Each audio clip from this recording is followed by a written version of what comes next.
الرحیم۔ بسم اللہ الرحمن الرحیم۔ سورہ توبہ کی آیت نمبر 81۔ فرح المخلفون بمقعدہم خلاف رسول اللہ۔ فرح خوش ہوئے، فرح یفرح، فرحن کا معنی ہوتا ہے خوش ہونا۔ خوش ہوئے المخلفون، پیچھے رہ جانے والے، بمقعدہم، کہ وہ بیٹھ رہے، اپنے بیٹھنے پر خوش ہوئے۔ کہاں سے بیٹھنے پر؟ خلاف رسول اللہ، رسول اللہ صلی اللہ علیہ وسلم کے پیچھے، یعنی غزوہ تبوک میں نہ گئے۔ جب حضور غزوہ میں تشریف لے گئے تو یہ نہ گئے اور نہ جا کر خوش ہوئے کہ ہم اس گرمی سے بچ گئے، چونکہ وہ سفر بڑا ہی کٹھن سفر تھا اور مدینہ منورہ سے کافی دور بھی تھا اور انتہائی وہ تنگی کا زمانہ تھا، بہت زیادہ گرمی تھی۔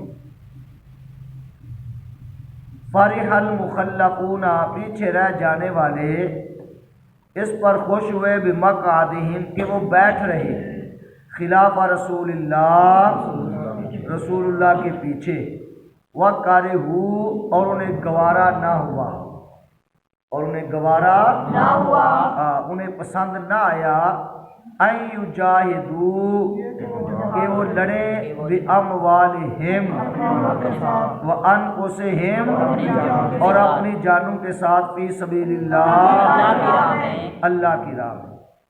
وَقَالُوا، اور وہ بولے، لَا تَنْفِرُوا فِي الْحَرِّ، تم نہ نکلو فی الحر، گرمی میں۔ جو اپنے ان کے ساتھی تھے نا، ان سے کہنے لگے تم گرمی میں نہ نکلو۔ دنیا کی گرمی سے تو بچے، مگر جہنم کی، آخرت کی گرمی سے وہ بچ نہیں پائے۔ قل بابو فرما دیجئے، نار جہنم، جہنم کی آگ، اشد حرا، سب سے سخت گرم ہے۔ جہنم کی آگ سب سے سخت گرم ہے۔ لو کانوا یفقہون، کاش کہ وہ سمجھتے، کسی طرح انہیں سمجھ ہوتی، وہ تھوڑی دیر کی گرمی برداشت کرتے اور ہمیشہ کی آگ میں جلنے سے وہ اپنے آپ کو بچا لیتے۔ اس بات کا انہیں کوئی شعور ہوتا، کوئی سمجھ ہوتی۔ فَلْيَضْحَكُوا قَلِيلًا وَلْيَبْكُوا كَثِيرًا، پس چاہیے کہ وہ تھوڑا ہنسیں، وَلْيَبْكُوا كَثِيرًا، اور زیادہ روئیں۔ فَلْيَضْحَكُوا، پس چاہیے کہ وہ ہنسیں، قَلِيلًا، تھوڑا، وَلْيَبْكُوا، اور روئیں، كَثِيرًا، زیادہ۔ جزاء بما كانوا یکسبون، بدلہ اس کا کہ جو وہ کماتے تھے۔ یعنی دنیا میں خوش ہونا اور ہنسنا، غور سے بات کو سنیے گا، دنیا میں خوش ہونا اور ہنسنا چاہے کتنی ہی دراز مدت کے لیے ہو، 100 سال تک وہ جی لے، ہنسی خوشی رہے، 1000 برس تک بھی وہ جیے، ہنستا رہے، کھیلتا رہے، خوش ہوتا رہے دنیا میں، تو آخرت کے رونے کے مقابلے پھر بھی بہت تھوڑا ہے۔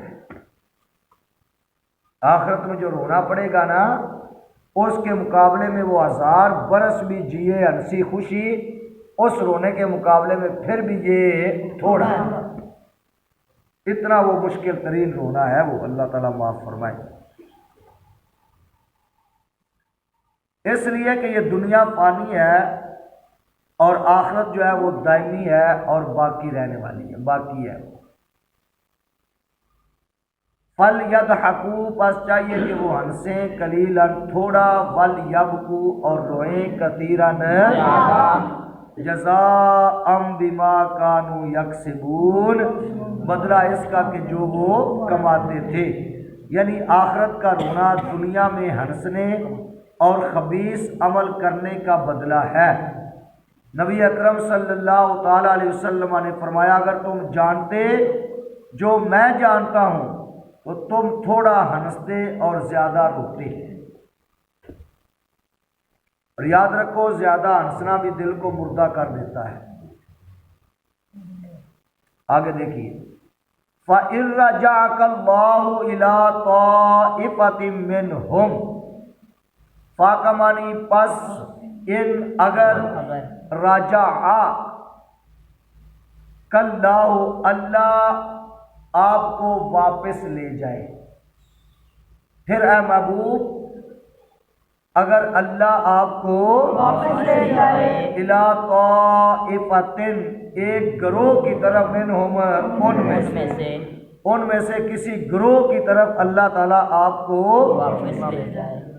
واپس لے جائے فاستأذنوا تو وہ اجازت مانگیں گے کا آپ سے للخروج جہاد کے نکلنے کی، آپ سے وہ جہاد کے نکلنے کی اجازت مانگیں گے۔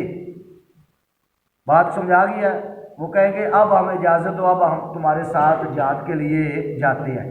فَقُلْ تم اب فرما دیجئے لن تخرجوا تم ہرگز نہ چلو معیہ میرے ساتھ ابداً کبھی بھی تم میرے ساتھ ہرگز نہ چلو، یعنی غزوہ تبوک کے بعد اللہ تعالیٰ اب تو آپ کے ساتھ نہیں نہ نکلے، جب آپ واپس تشریف لے کر جائیں گے نا مدینہ منورہ ان میں سے کسی ایک گروہ کے ساتھ، تو وہ آپ کے پاس آئیں گے، بہانے بنائیں گے یہ بہانہ یہ ہے، اب جب آپ نکلیں گے تو ہم بھی تمہارے ساتھ جہاد کو چلیں گے۔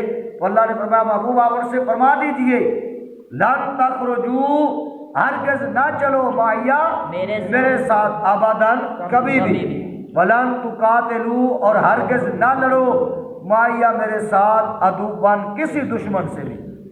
کیوں؟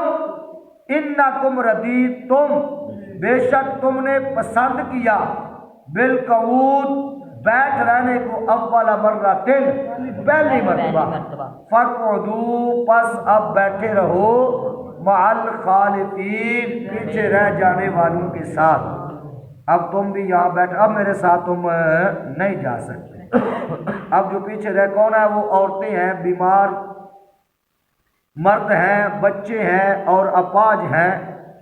تو اس سے یہ ثابت ہوا کہ جس شخص نے مکر دھوکہ ظاہر کیا یا جس سے ظاہر ہو کہ یہ جھوٹ بول کر نہیں گیا، اس سے انقطاع اور علیحدگی کرنا چاہیے۔ یہ بات بڑے دھیان سے سنو، جو نیت کا بے ایمان ہو نا یہ منافق کی علامت ہوتی ہے، اس لیے نیتیں اپنی صاف رکھو، کوئی بھی کام ہو جو کرنا ہے ڈٹ کر کرو، جو نہیں کرنا سیدھا سا جواب دو کسی کو، خود بھی۔ بات سمجھا گیا؟ تو اب اگر جو بندہ ایسا فریب یا جھوٹ یا دغا یا دھوکہ دیتا ہے پھر بعد میں اس کا دھوکہ ظاہر ہو جاتا ہے، پھر اس بندے سے علیحدگی اختیار کرو، یہ قرآن کا فرمان ہے۔ اللہ نے فرمایا محبوبہ ان سے فرما دیجیے اب تم میرے ساتھ جب پہلی مرتبہ نہیں گئے تم نے دھوکہ دیا، اب تم نہیں جا سکتے۔ سمجھا گیا؟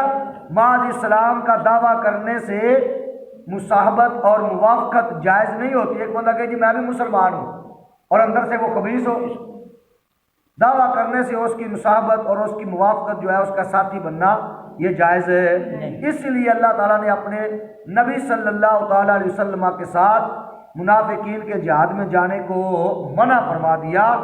آج کل جو لوگ کہتے ہیں کہ ہر کلمہ گو کو ساتھ ملا لو، جی وہ بھی تو کلمہ پڑھتا ہے نا جی، اس کو بھی ساتھ ملا لو، سمجھا رہی ہے نا، اور اس کے ساتھ اتفاق اتحاد کرو، تو یہ اس قرآن مجید کے حکم کے خلاف ہے۔